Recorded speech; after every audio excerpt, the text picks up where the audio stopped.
할렐루야. 유대인들에게 이 절기는 참 중요합니다. 우리 민족도 예부터 이 설날, 추석 등등 하며 수많은 이 명절, 절기들이 있지만 유대인들이 이 절기를 생각하는 그 진지함이나 또 중요성과는 이 비교가 되지 않습니다.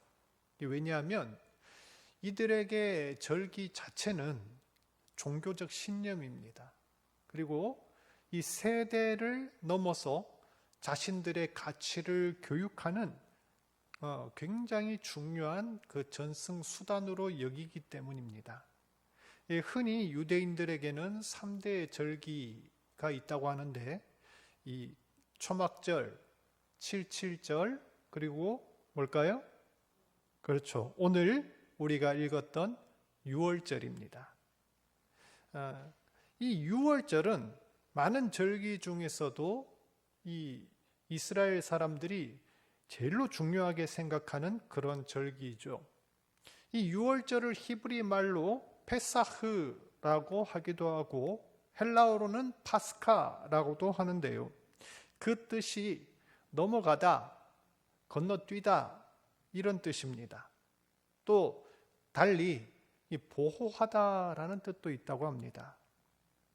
이것은 출애굽 전날 밤에 하나님께서 애굽의 모든 장자들을 쳐서 그 생명을 거두어 가시는데 이스라엘 백성들의 집에는 이 집 밖의 문설주에 어린 양의 피를 발라서 그것을 보고 죽음의 사자가 그 집 사람들은 죽이지 않고 그 문을 넘어갔다, 그 집을 건너뛰었다라는 그런 데서 유래한 말이죠. 이스라엘 백성들의 생명을 보호하였다라는 데서 또 유래한 말이기도 합니다. 이스라엘의 역사적인 측면에서도 이 유월절은 정말 뜻깊은 사건입니다. 하나의 전환점이라고 볼 수 있죠. 그전까지 이집트 제국의 지배하에서 400년간 별 볼 일 없는 노예로 지내던 사람들이 이 유월절 사건을 계기로 하나님의 구원받은 백성, 새로운 민족, 종교 공동체를 이루어서 약속의 땅 가나안으로 들어갈 원동력을 얻게 됩니다. 그러니까 이 유월절은 이스라엘 민족에게는 정체성을 형성하고 최초로 자신의 나라를 건국한 그런 역사적인 사건이다라고 할 수 있는 겁니다. 그렇기 때문에 이 이스라엘 사람들은 무려 3,000년이나 넘는 그 장구한 시간 동안 유월절을 지켜왔습니다. 지금도 유월절이 되면은 이 사람들이 흰 옷으로 갈아입고요, 또 집을 청소하고 누룩, 이 유월절에는 절대로 누룩이 든 음식을 먹으면 안 되거든요. 그래서 이 누룩이 든 음식을 집에서 모조리 찾아서 집안 마당에서 소각하는 그런 유대인들의 모습을 쉽게 찾아볼 수가 있습니다. 특별히 아이들이 있는 집이라면 이 부모들이 일부러 이 집안에 누룩 든 빵을 하나를 이렇게 딱 숨겨 놓습니다.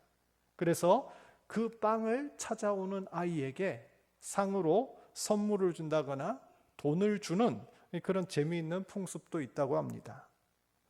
그리고 유월절 저녁이 되면은 온 가족이 모여서 유월절 식사를 합니다. 이 특별한 식사를 세데르라고 하는데요.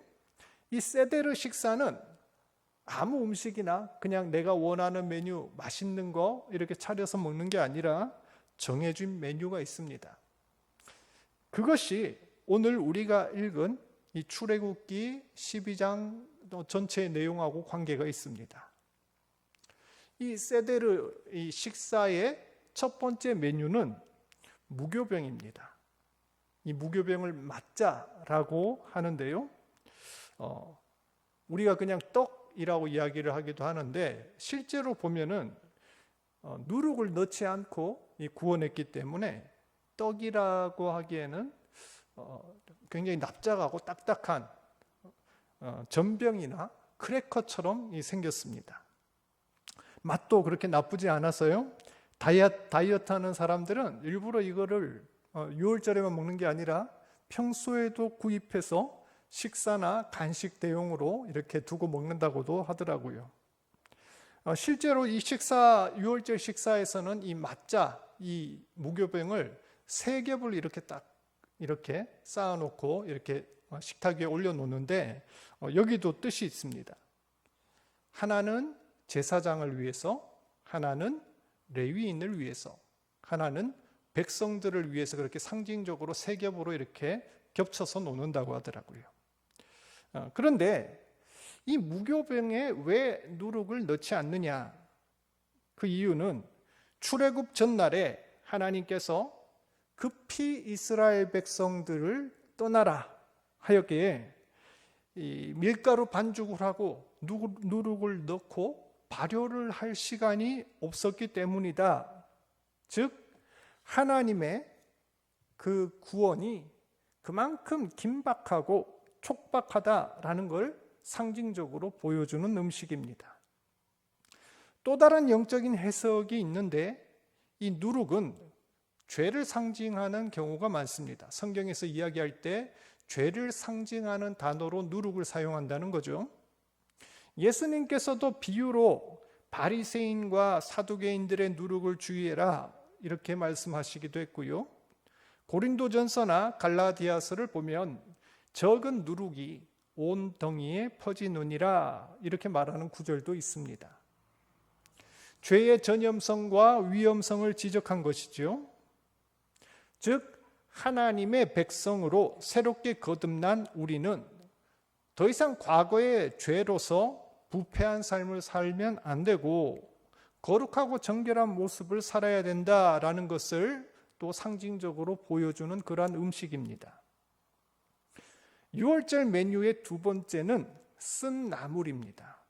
히브리 말로 마로르라고 하는데요. 출애굽기 12장 8절에 이 언급된 쓴 나물, 이 정확하게 어떤 종류인지는 알 수는 없습니다. 그저 쓴 나물 이렇게 했기 때문에 사람들은 그리고 오늘날의 유대인들은 치커리를 먹기도 하고요. 상추를 올리기도 하고 쐐기풀을 이렇게 올리기도 합니다. 왜냐하면 이 식물들이 예나 지금이나 이집트에서 흔히 발견할 수 있는 그런 음식이기 때문입니다. 이 쓴 나물을 먹는 이유는요, 이스라엘 백성들이 이집트에서 겪었던 고통스러운 그 노예의 시절, 그 처지와 생활을 잊지 않기 위해서입니다. 쓰라린 과거를 돌아보고 거기로부터 구원해 주신 하나님께 감사한다는 의미가 들어있죠. 이것을 조금 더 기독교인으로서 더 깊이 해석을 해본다면 이 쓴 나물은 인류를 죄에서 구원하기 위해서 맛봐야 했던 예수 그리스도의 고난을 상징하기도 합니다. 예수님께서 십자가 위에서 인류의 죄를 짊어지시고 쓰디쓴 고통을 당했고 쓸개를 탄 그 포도주를 맛보셔야 했죠. 그 쓴 나물을 먹는 것은 이러한 고통을 적어도 맛으로나마 기억하고 동참한다라는 그런 의미가 있습니다. 6월절 식사의 이 마지막 메뉴는 어린 양의 고기입니다. 다른 메뉴들도 다 중요하지만 6월절 식사에서 절대로 빠질 수가 없고 가장 핵심 메인 메뉴를 꼽자면 바로 양고기죠. 예전에 우리나라에서는 이 양고기 이러면 조금 생소했는데 요즘은 쉽게 접할 수 있습니다. 저도 굉장히 좋아하는데요. 다른 메뉴는 간단하게 한 줄로 뭐 먹어라 먹지 마라 이렇게 적혀 있는데 이 양에 대해서는 이 출애굽기 12장 전체를 통해서 굉장히 많은 분량으로 어떻게 잡아야 되고 어떻게 요리해야 되고 또 남은 거는 어떻게 처리해야 될지를 굉장히 자세하게 기술합니다. 출애굽기 12장 3절을 보면 이 양을 잡는 날짜까지 정해 놓습니다. 새해 첫 달 열흘에 어떤 양을 잡아야 되냐? 흠없고 1년 된 수컷으로만 잡아야 됩니다. 그런 다음에 어떻게 합니까? 양의 피를 내어서 집의 좌우 문설주 그리고 임방이 어디냐면 이 문양 기둥 그 위에 있는 문틀을 말합니다. 그 임방에다가 피를 발라라 라고 하는데요. 이게 왜 중요하냐면 이 양의 피를 묻혀서 이렇게 표시를 한 집을 하나님께서 애굽의 장자를 심판하실 때 처음 난 생명을 다 거두어 가셨거든요. 하나님께서 이스라엘 백성들을 애굽에서 탈출시킬 때 10가지 재앙을 내리셨는데 그 중에서 마지막 재앙, 이 결정적으로 애굽의 이 바로에게 치명타를 가했던 그 재앙이 바로 이 10번째 마지막 재앙입니다. 근데 그때 하나님께서 죽음의 사자를 탁 보내셔서 이집트 각 집의 장자들을 다 치셨는데 이 어린 양의 피가 발라져 있는 집은 그 죽음의 사자가 넘어갔다는 거죠. 그래서 패스오버, 넘어갔다. 그것이 유월절의 오원입니다. 근데 중요한 거는요, 그 집이 사실은 이스라엘 사람인 집인지 이집트 사람의 집인지 아니면 다른 민족의 집인지 어떤 캐릭터를 가진 사람인지 착한 사람인지 나쁜 사람인지 어떤 과거를 가진 사람인지 사실은 상관이 없다는 거예요. 설령 그 집 안에 이스라엘 백성이 아닌 애굽 사람이 살고 있다고 할지라도 과거에 큰 죄를 지었던 사람이 거기에서 살고 있다고 할지라도 하나님의 경고를 듣고 그 말씀을 받아들여서 어린 양을 잡아 거기에 표식을 하기만 했다면, 어린 양의 피를 칠하기만 했다면, 그래서 그 집 안에 들어가 있기만 한다면 그는 어떻게 될까요? 그는 살 것이고 구원을 얻게 된다는 겁니다. 반대의 경우는 어떨까요? 자신은 이스라엘 사람입니다. 평소에 착하고 열심히 그렇게 살았습니다. 근데 어린 양을 잡아서 피를 바르라는 명령이 별로 마음에 안 들어서, 신뢰가 안 가서, 아니면 마침 그날 바쁜 일이 있어서 주변 사람들이 저것도 저런 이상한 미신을 믿네, 뭐 이런 눈치 때문에 어쨌든 어린 양을 잡지 못하고 그 양피를 좌우의 문설주와 임방에 바르지 못했다고 해도 여러분, 그냥 이스라엘 민족이란 이유만으로 이 사람이 그 재앙에서 벗어났을까요? 그렇지 않습니다. 유월절 어린 양이 중요한 이유는 그 피로 말미암아 죽음을 면한다는 데 있습니다. 이것이 하나님의 구원 방법이었습니다. 누구라도 특별하지 않으며 누구라도 예외가 없었던 겁니다. 사람의 공로나 노력이 중요한 것이 아닙니다. 그저 하나님의 말씀을 믿고 따르며 집 좌우 문설주와 임방에 어린 양의 피만 묻혀 놓으면 그 집은 구원을 받게 되는 것입니다.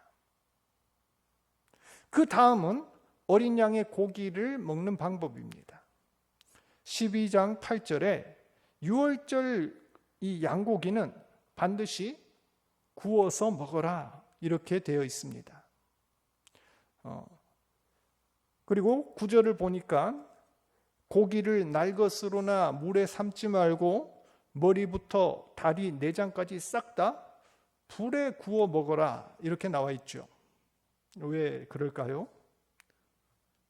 물론 고기는 구워 먹어야 제맛이죠. 숯불 직화가 참 맛있습니다. 그래도 육회나 수육을 좋아하시는 분들도 계실 텐데 그분들이 좀 섭섭할 것 같습니다. 왜 굳이 구워서 먹으라는 걸까요? 어떤 이들은 이렇게 설명을 합니다. 고기를 가장 빨리 먹을 수 있는 방법, 안전하게 먹을 수 있는 방법이 구워서 먹는 것이다.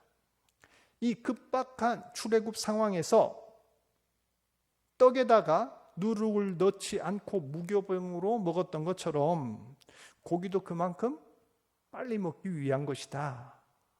어떻습니까? 동의하십니까? 근데 여러분, 그렇다면 더 빨리 먹는 방법도 있지 않습니까? 더 빨리 먹는 방법이 뭘까요?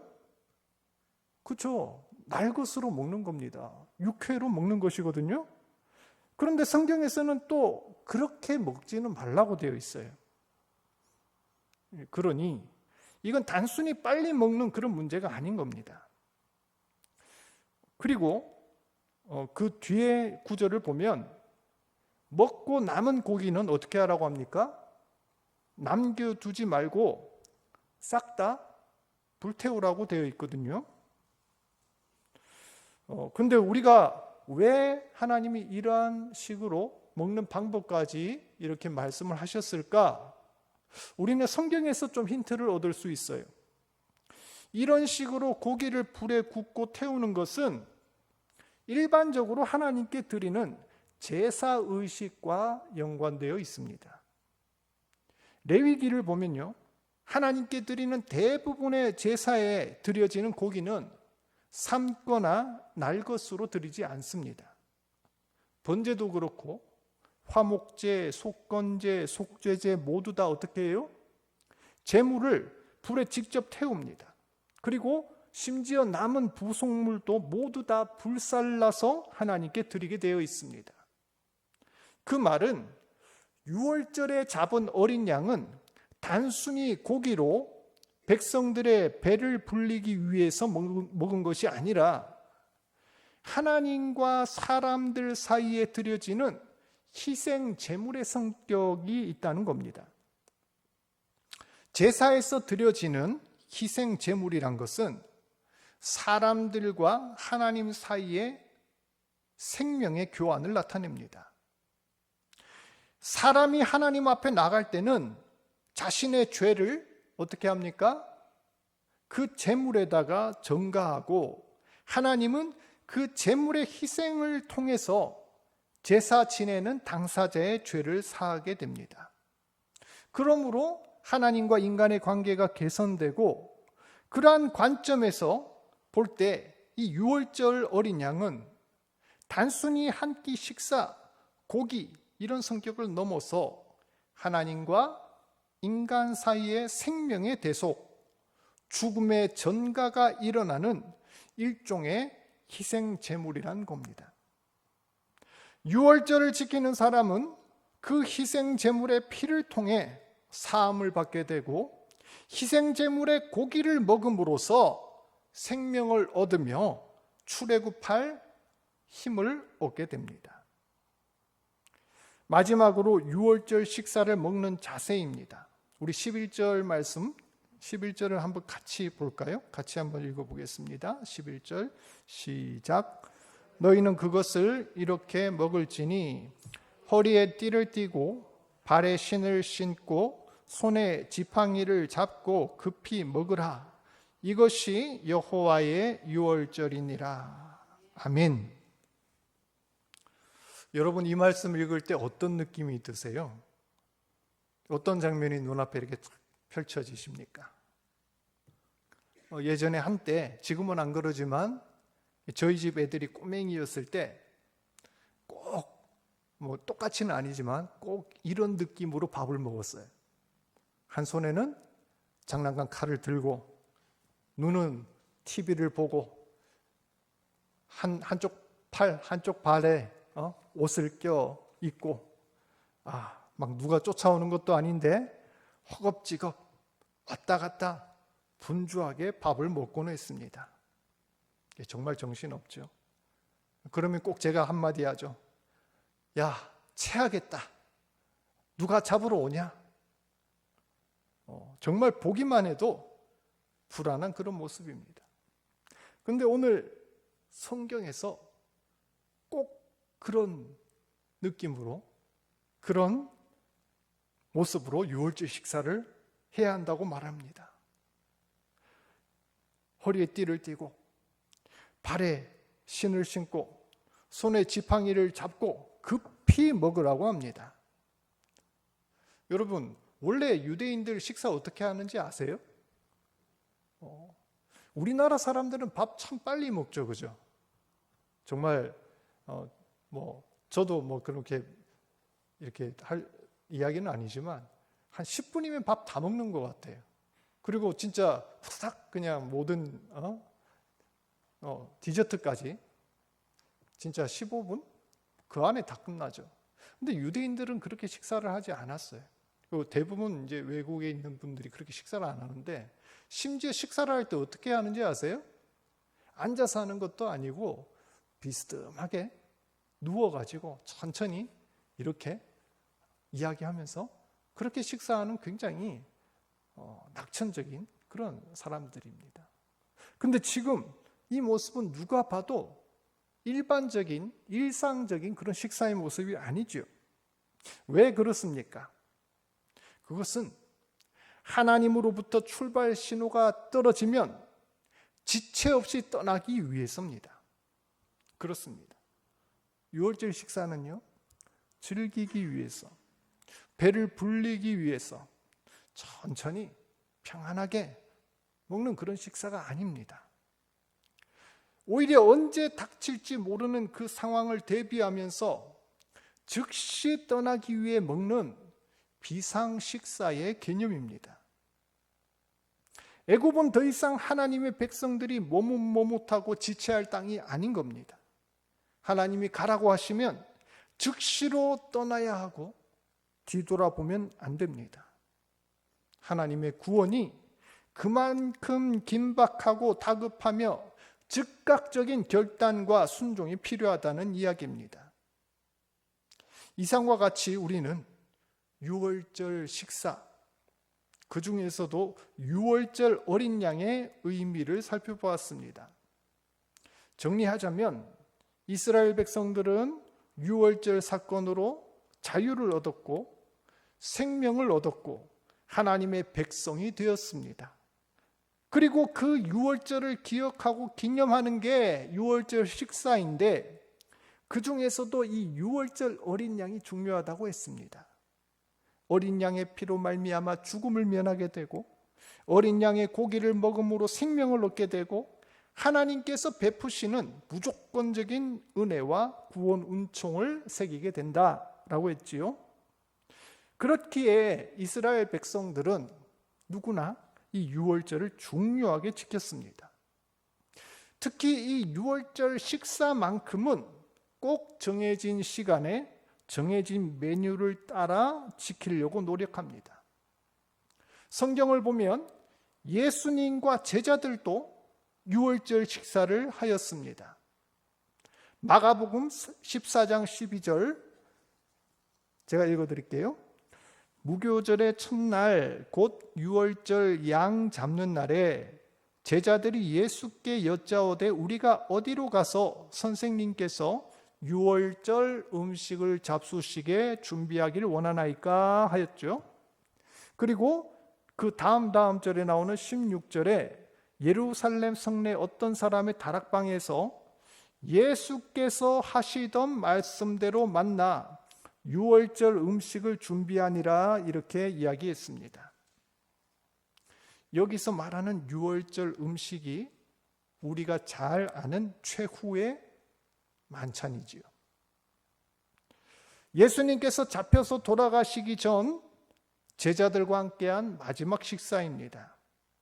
이 마지막 식사 자리에서 예수님께서는 성찬을 제정하시고 어떻습니까? 오늘날 우리도 그 성찬을 행하여 지키고 있습니다. 그런데 여러분, 여기서 우리는 한 가지 의문이 생깁니다. 예수님께서 십자가 고난을 당한 게 유월절 전날이고 제자들과 나눈 최후의 만찬이 유월절 식사라고 한다면 왜 거기에 다른 메뉴들이 없냐라는 겁니다. 잘 알다시피 예수님은 최후의 만찬에서 제자들에게 떡을 떼어주시고 포도주를 나눠주시는데 여기에 뭐가 없어요? 쓴 나물에 대한 언급이 없고요, 양고기에 대한 언급이 없습니다. 일체 없지요. 쓴 나물 같은 경우는 곁들인 메뉴고 경우에 따라 빠질 수 있다 이렇게 생각해도 유월절의 메인 메뉴가 뭐라고요? 양고기거든요. 양고기만큼은 빼먹으면 안 됩니다. 왜냐하면 유월절 자체가 이 양에서부터 출발했기 때문입니다. 양의 희생, 그 양의 피를 바르는 것에서부터 출발했습니다. 유월절 식사에 양고기가 없다? 그건 잔치자리에 주인공이 빠진 그런 격입니다. 안고 없는 찐빵, 김 빠진 콜라지요. 가장 중요한 메뉴가 없는 겁니다. 특별히 이 자리에서 오고 오는 믿음의 세대에 계속 전승될 성찬이 제정되는데 하나님의 구원을 기념하고 알리는 특별한 성례전을 여기에서 나오게 되는데 왜 유월절 식사에 가장 중요한 양고기 메뉴가 없냐는 거예요. 성찬에 왜 이 양이 빠졌을까 하는 그런 생각 한번 해보지 않으셨습니까? 어째서 예수님이 드신 최후의 만찬에는, 우리가 지금 먹고 있는 성찬에는 양에 대한 언급이 없는 걸까요? 그 이유는 바로 그 식사 자리의 주인이시자 성찬의 제정자이신 예수 그리스도께서 친히 우리를 위한 유월절 양이 되셨기 때문입니다. 예수님이 떡과 잔을 나누시면서 했던 말씀을 한번 떠올려 보십시오. 떡을 나누시면서 받아 먹으라, 이는 내 몸이니라 하셨습니다. 잔을 나누시면서 이것은 많은 사람을 위하여 흘리는 내 피, 곧 언약의 피니라 하였습니다.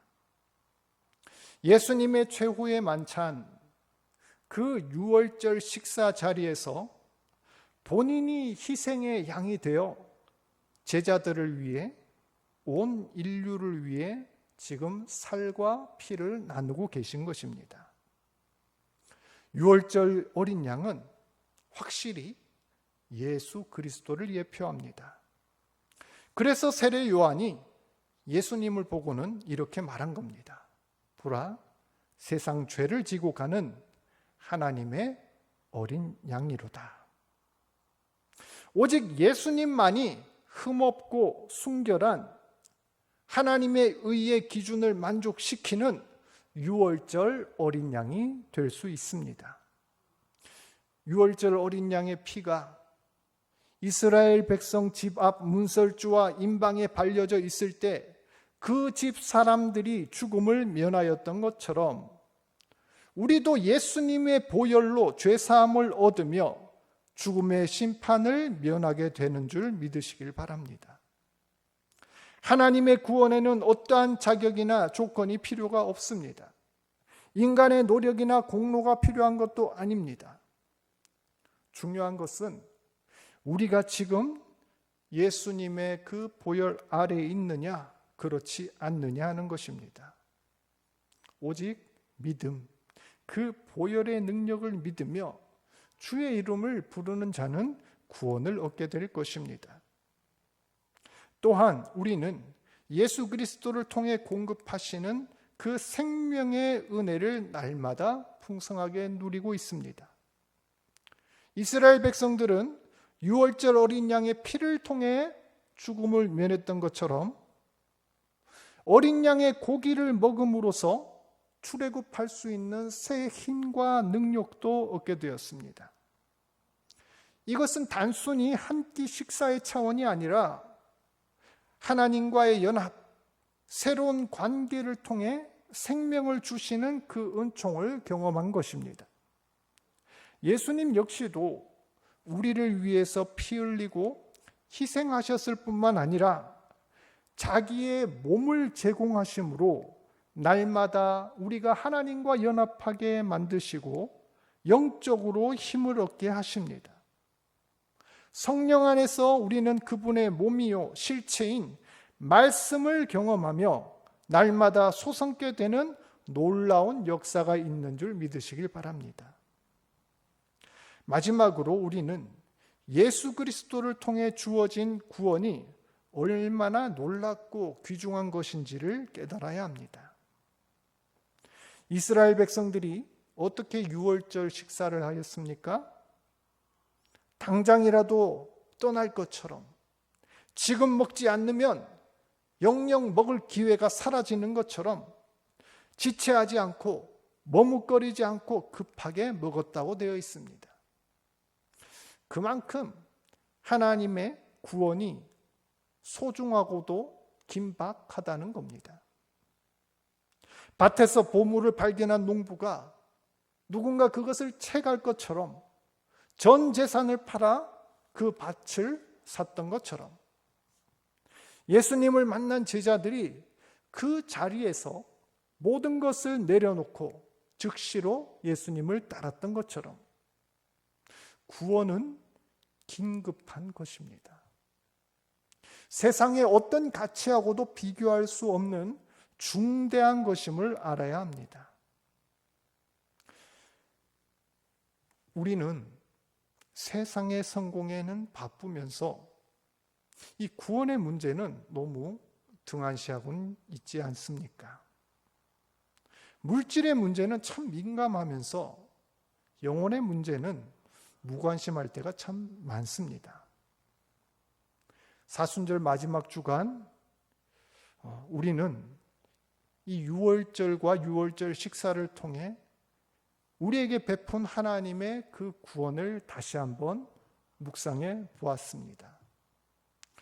유월절 이 붉게 칠해진 어린 양의 피가 유월절 식탁 위에 올라왔던 그 어린 양의 고기가 사실은 십자가에서 흘린 우리 주님의 보혈이요 우리 위에 나눠주신 예수님의 몸이란 사실을 잊지 마시고 그 은혜에 감사하고 또 깊이 그 은혜에 찬양하는 저와 여러분 되었으면 좋겠습니다.